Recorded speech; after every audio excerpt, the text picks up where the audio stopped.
Hi అండి, నమస్తే. Welcome to my channel Lakshmi Ramana recipes. ఈరోజు నేను ఇంకొక మంచి కాంబినేషన్ ఫుడ్తో మీ ముందుకు వచ్చేసానండి. అదేంటంటే కొబ్బరి అన్నం అండి. చాలా అంటే చాలా బాగుంటుంది. చాలా సింపుల్గా మనం టేస్టీగా ఒక 5 నిమిషాల్లో ప్రిపేర్ చేసేసుకోవచ్చు. అందులోకి నేను ఈరోజు కాంబినేషన్గా ఆలూ ఫ్రై చేశానండి. ఈ రెండింటి కాంబినేషన్తో చాలా అంటే చాలా బాగుంటుందండి. పిల్లలకి మనం ఈ విధంగా లంచ్ బాక్స్కి చేసి ఇచ్చామంటే చాలా ఇష్టంగా తినేస్తారండి. ఈ రెండు కూడా మనం చాలా ఈజీగా టేస్టీగా ప్రిపేర్ చేసేసుకోవచ్చండి. నేను ఆల్రెడీ చాలా రకాల కాంబినేషన్ ఫుడ్స్ని కూడా వీడియో అప్లోడ్ చేశాను. ఈరోజు ఈ కాంబినేషన్ని ఎలా తయారు చేసుకోవాలో చూసేద్దామండి. ముందుగా ఒక మిక్సీ జార్ తీసుకొని ఒక మీడియం సైజ్ కప్పు పచ్చి కొబ్బరి ముక్కలు తీసుకోవాలండి. ఇక్కడ నేను చూడండి ఈ విధంగా చిన్న చిన్న ముక్కలుగా పచ్చి కొబ్బరిని కట్ చేసి పెట్టుకున్నానండి. వెనకల ఉన్న ఆ బ్లాక్ను కూడా తీయకుండా చూడండి ఈ విధంగా మెత్తగా గ్రైండ్ చేసి పెట్టేసుకున్నాను. ముందుగా స్టవ్ వెలిగించుకొని ప్యాన్ పెట్టేసుకోవాలి. ఇప్పుడు ఇందులో ఒక 2 టేబుల్ స్పూన్ల నూనె వేసుకోవాలి.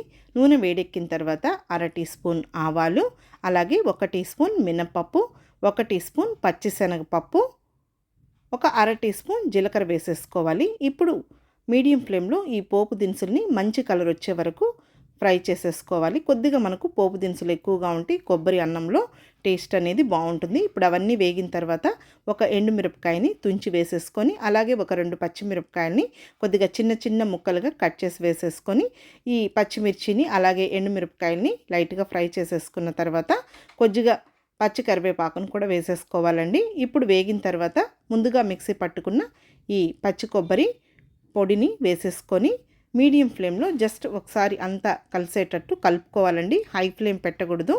ఇప్పుడు లైట్గా వేగిన తర్వాత ముందుగానే ఉడికించి చల్లార్చి పెట్టుకున్న ఒక గ్లాస్ రైస్ అండి. ఇది నార్మల్ రైస్ అన్నమాట.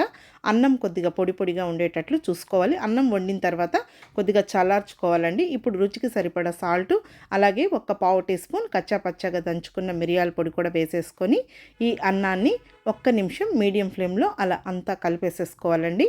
మరీ ఎక్కువసేపు ఫ్రై చేయకూడదు, అలాగే హై ఫ్లేమ్ కూడా పెట్టకూడదు. చూడండి ఇప్పుడు ఈ రైస్ అంతా కూడా జస్ట్ ఇలా అంతా కలిపేసేసాను. చాలా బాగుంటుందండి. మామూలుగా మనకు ఆ పోపు దినుసులు కూడా కొద్దిగా ఎక్కువగా వేసుకుంటే బాగుంటుంది. ఇప్పుడు స్టవ్ ఆఫ్ చేసేసాను. కొద్దిగా చల్లారిన తర్వాత ఈ విధంగా నేను హాట్ బాక్స్లోకి తీసి పెట్టేస్తున్నానండి. మామూలుగా నేను ఇక్కడ ఆలూ ఫ్రై చేశానండి. మీకు ఇష్టమైన వెజిటబుల్ ఫ్రైని కూడా ప్రిపేర్ చేసేసుకోవచ్చు. ఇప్పుడు మూత పెట్టేసుకొని పక్కన పెట్టేసుకుందాం. ఇంకా ఆలూ ఫ్రైని ఎలా తయారు చేసుకోవాలో చూద్దామండి. ఆలూ ఫ్రైని కూడా నేను చాలా డిఫరెంట్ స్టైల్లో చేశాను. ఈరోజైతే ఎలా చేస్తున్నానో చూడండి. ముందుగా ఇక్కడ ఒక 4 పెద్ద పొటాటోల్ని పొట్టు తీయలేదండి. చూడండి చిన్న చిన్న ముక్కలుగా కట్ చేసుకొని నీళ్ళల్లో వేసి పెట్టుకున్నానండి. ఇప్పుడు స్టవ్ వెలిగించుకొని ప్యాన్ పెట్టుకొని 3 టేబుల్ స్పూన్ల నూనె వేసుకొని 1/2 టీ స్పూన్ ఆవాలు, 1/2 టీ స్పూన్ మినపప్పు, 1/2 టీ స్పూన్ పచ్చిశనగపప్పు, అలాగే ఒక పావు టీ స్పూన్ జీలకర్ర వేసుకున్నానండి. ఈ పోపు దినుసులన్నీ వేగిన తర్వాత ఇంకా ముందుగా కట్ చేసి పెట్టుకున్న ఈ బంగాళాదుంప ముక్కల్ని వేస్తున్నానండి. ఈరోజైతే నేను ఉల్లిపాయ వేయకుండా చేస్తున్నాను. అలాగే ఈ పొటాటోస్ కూడా నేను పైన చెక్కు తీయకుండా డైరెక్ట్గా వేసేసానండి. ఇప్పుడు ముందుగా ఈ పొటాటో ముక్కల్ని ఒక 2 నిమిషాలు ఇలా కలుపుకుంటూ ఫ్రై చేసుకోవాలండి. ఇక్కడైతే నేను మూత పెట్టలేదండి. మూత పెట్టాల్సిన అవసరం లేదు. మూత పెట్టామంటే మనకు ఈ బంగాళాదుంప ముక్కలు మరీ మెత్తగా అయిపోయినట్టు అయిపోతాయి. చూడండి ఇప్పుడు కొద్దిగా ఒక 2 నిమిషాలు ఫ్రై చేసిన తర్వాత ఇందులో ఒక పావు టీ స్పూన్ పసుపు పొడి, అలాగే కొద్దిగా సాల్ట్ వేసుకోవాలండి. మళ్ళీ కూడా కారం అవన్నీ వేసిన తర్వాత ఇంకొద్దిగా సాల్ట్ అవసరం అవుతుంది. ఇప్పుడు ఇందులో ఒక 2 పచ్చిమిరపకాయలని కొద్దిగా చిన్న చిన్న ముక్కలుగా కట్ చేసి వేసేసుకొని, అలాగే కొద్దిగా పచ్చి కరివేపాకు కూడా వేసేసానండి. ఇప్పుడు ఈ బంగాళాదుంప ముక్కల్ని కలుపుకుంటూ ఒక 4 నిమిషాలు హై ఫ్లేమ్కి మీడియం ఫ్లేమ్కి అడ్జస్ట్ చేసేసుకుంటూ ఫ్రై చేసేసుకోవాలి. అంటే కొద్దిగా మనకు క్రిస్పీగా అయ్యే విధంగా ఈ బంగాళాదుంప ముక్కల్ని ఫ్రై చేసుకోవాలి. చూడండి ఇప్పుడు కొద్దిగా మనకు క్రిస్పీగా అయ్యాయి బంగాళాదుంప ముక్కలు. కొద్దిగా చిన్న చిన్నగా కోసాం కాబట్టి త్వరగానే మనకు ఉడికి వేగిపోతాయండి.